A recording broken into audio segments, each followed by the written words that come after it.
So to continue the non-lottery pick discussions, we're going to go to Mo Wagner of the Los Angeles Lakers, a big guy who shows shades of Kelly Olynyk. I know the compare white guy to white guy is a cliche, but I think it is kind of accurate for these two. I think Channing Frye is similar, although I think Wagner has more ball handling and passing abilities than Channing Frye ever did. So let's talk about Mo. Offensively, I think he's someone who could fit in with this Lakers team pretty well, and I do think he could step in like right now and do that offensively, partly because he's 21 years old, but also when you can shoot, dribble, roll, pop, and then make at least the obvious pass as a big guy, then you've got value as an offensive player, right? We've seen Olynyk's value for Miami when they are much better with him in the game as opposed to Hassan Whiteside. Their offense moves a lot more, and I think Luke Walton has earned enough respect to say that he would use Wagner effectively in terms of having him set screens for guys, maybe even move off the ball a little bit. I mean, I think he has enough mobility to be able to do that. And then just his general ability to stretch the floor should be pretty damn valuable. I guess the only fear is that he wasn't a very good free throw shooter in college, but I mean, his form from outside is good. All the scouts believe that he's going to be a legit three-point shooter, so I'm going to go with what the majority say, in that this guy's going to knock down threes, right? And with the playmakers that the Lakers have between Lonzo and LeBron, and I don't know about Rondo and Stevenson being there long term. I imagine that another player who will command a lot of the offense is going to be there a year from now, whether that's Kawhi Leonard or someone else, I don't know, but whoever that guy may be, I'm sure Wagner could play off of them as well. But with all this being said, I don't know if Wagner can ever be a big-time scorer, because it seems like his offense is like kind of selective, where it's like he can knock down threes, he can roll, he can pop, but I don't know if he has the overall game to where he can just like score on any kind of a defense, because while his skill in the low post seems to be pretty decent, I don't know if he's going to be a guy that you just dump the ball to consistently like you would like a Joel Embiid or something, partially because I don't know if Wagner is going to overpower or out-athletic a lot of NBA bigs. Now, if he's got a switch, I'm sure he could post up. But, depending on who the ball handler is, you may rather just give it to that guy. There's also the sense of his athleticism is not really a thing, so while his handle is decent, I don't think he can blow by, like, every NBA big that has to close out on him. I think a decent amount of power forwards could stay in front of him in that sense. In terms of offensive rebounds, transition buckets, alley-oops, probably not going to see a whole lot of stuff there from him either.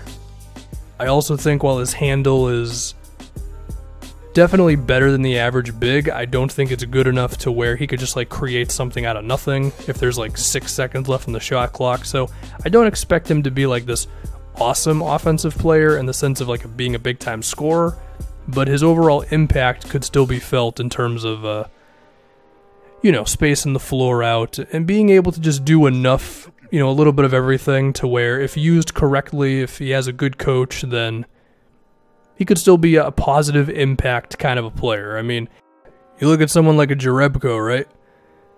For most of his career, he's been a positive player when he's been out on the floor. And a lot of the time, he's just been chilling in the corner. So Wagner should be able to do more than that. Now, of course, Jerebko defensively is pretty decent, actually. Sure, he's not a big-time rim protector, but he can at least survive along the perimeter. And I think that is the next question now for Wagner. For one, it seems like he's going to be playing center a lot of the time just because of his height and everything, and because he probably doesn't have a chance hanging around against power forwards. He's just going to have to get to a point of not sucking on defense, pretty much. That lack of athleticism is going to come back to hurt him here. Obvious things. You can't protect the rim, can't close out distances and all that, and that's going to be rough for you. There's a chance that he's not going to be a good rebounder in the NBA, so maybe even if he grows into being an okay defender, if he just coughs up offensive rebounds, then that could be a problem as well.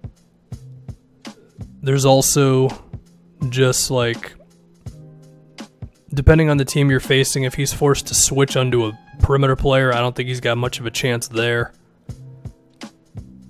So he's really going to have to study the likes of Marc Gasol and Al Horford to be a decent, or not even decent, like just be not bad defensively. Because the thing is with Wagner, like, if he can't get to that point, then there's a chance like he could never really be a player for you. I mean, look at someone like Ryan Anderson, you know, like the Rockets, they tried using Anderson in little teeny moments against the Warriors, and I thought they should have tried it as well because, you know, their other options were like Gerald Green, and it was like, well, you're going to get bad defense regardless, you might as well get some shooting in there.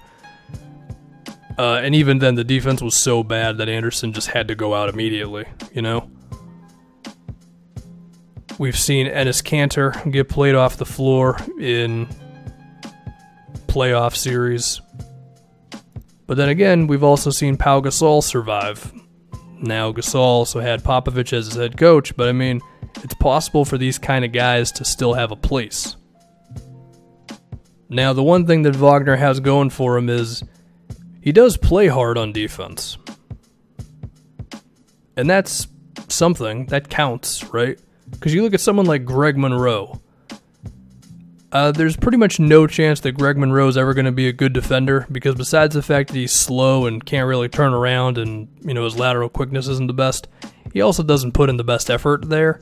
Whereas it seems like Wagner genuinely cares about playing defense and, like, he gets into a stance. He does all he can to stay in front of a ball handler or protect the basket or whatever. He's just not very good at it right now. But if you're putting in the effort, then, hey, you know, you fast forward a few seasons and maybe he's just grown to being not bad. Now, with all that being said, it may be fair to believe that there's never going to be a time when he is an above-average defensive player. Like, he could put in as much work as possible, but at a certain point, like, if you're just not that athletic and you don't have that defensive instinct, then there could be times when you still are played off of the floor against a team like the Warriors, or maybe if he would get matched up against Gobert, if they face the Jazz, then he'll just get destroyed on the boards. Now, you could argue that he could give Gobert problems on the other end, so there's a push and pull there, but still, there's uncertainty, you know? Look at a team like Denver. There's a chance that Jokic could still cook him for 4 straight possessions, even if Wagner is giving his best effort on defense and if he has improved. And I touched on this a little earlier, I guess we could touch on it now a little bit more. What are the chances that he plays a lot for the Lakers this season? I mean, I've said it before, I don't love their center situation, but I also think putting a rookie in there who's got questions on defense is not a good idea. But there's a chance that he's better defensively than McGee already is, because to be fair to McGee, he was decent in the NBA Finals, but most of the time, he's JaVale McGee. I mean, come on. And then you got Zubats, who, Zubats, I don't... That guy's name kills me. His rim protection stuff seemed pretty good in his rookie season, but then we didn't really see much of him last year because of Brook Lopez. So, I mean, he may end up being the best center out of these 3 guys.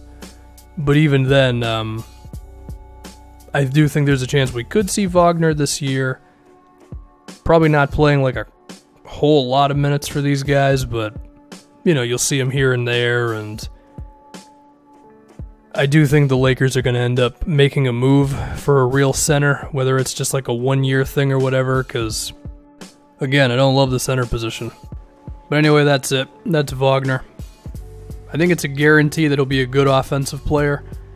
How good he can become defensively, rebounding-wise, athleticism-wise, that's going to determine how much playing time he can really get in the NBA. Anyway, new podcast, which I don't think I announced at the beginning of the vid, but here we are. some early, under-the-radar thoughts on each Western Conference team. Finished The Sopranos. Where does it rank among my favorite shows ever? And that's it.